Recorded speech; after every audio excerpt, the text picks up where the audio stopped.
on, wax off.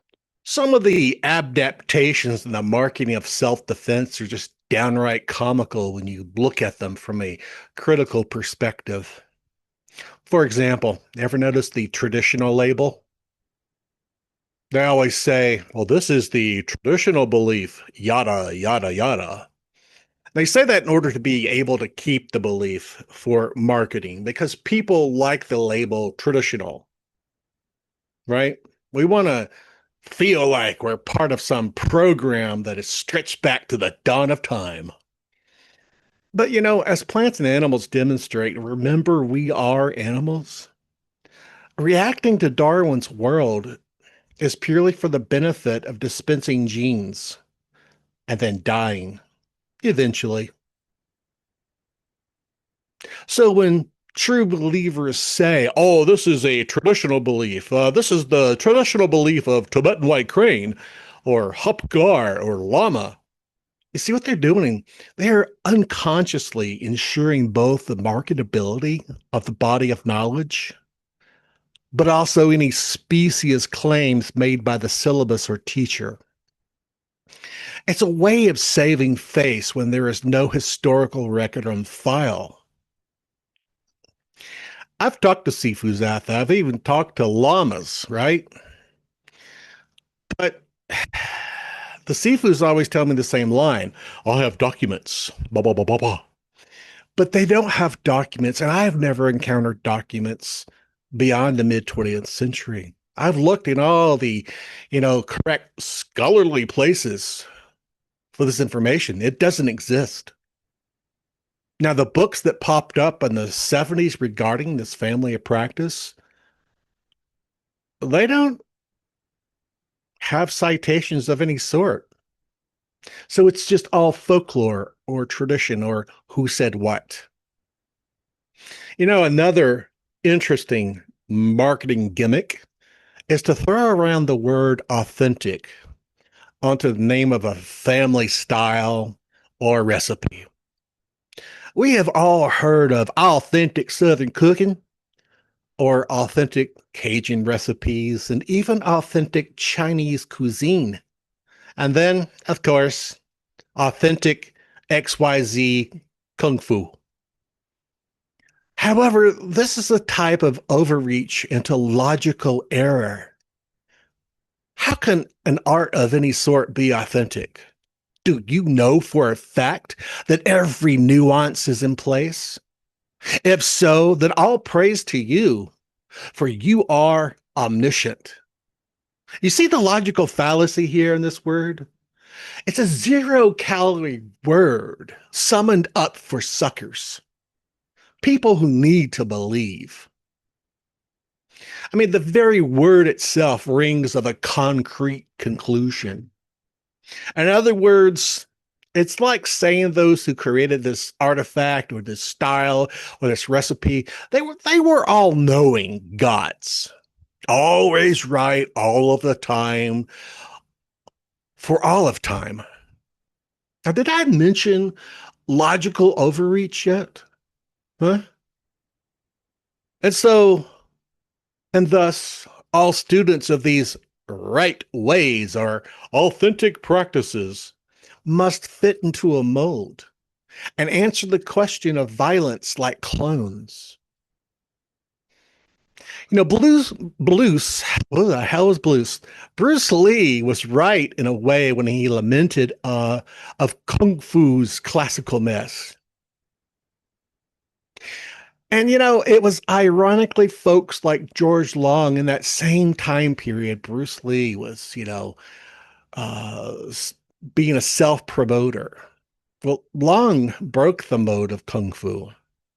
However, for some reason, and this is a mystery to me, he was wooed back into sets or katas by Hong Kong. You see, in my opinion, and this is some lore I've heard from my own teacher, Hong Kong didn't want to produce fighters per se. Instead, what they wanted were ants or drones. Drones that will worship and pay their sifus in order to be accepted. And that all knowing lineage, hallelujah. A classical sifu floats on the nod of the sea gung and the income from their students. To step out of line is to be shunned and erased by the polite society of the martial forest. Also, the gimmick of pronouncing any art as the right way is the same error. Remember what I said about the human need to speak from an omniscient viewpoint and the self defense industry? Remember? Well, my way is the best way of all, they will say. And I'm going to bet here, okay, this is just my little opinion. If we lined all those instructors up in a straight line down the street and we said, 1, 2, 3, go, they would all speak this prayer in unison, syllable by syllable. Of course, that's pure hyperbole for effect, but I'm just saying, You see, there's a type of flinching in the human when it comes to survival. The unconscious need to park those genes in a healthy vagina and then go off upon your way, tending to your rat killing, is a very powerful pull. I think Freud was right. So every swinging dick wants to protect the gene carrying body, of course. It's only natural. They want to man up and be the silverback. You see, we see this unconscious drive at work in MMA and other practices. The thinking in MMA for those athletes is to sacrifice the body for fame, or better yet, for a payday. But 30 years later, 20 years later, fuck that, 10 years later, if the athlete survives the beating in the ring, those injuries they've accumulated will haunt them until death. Is this the right way? Is this the authentic method? I'll, I'll leave you with a reminder from Sung San's Zen.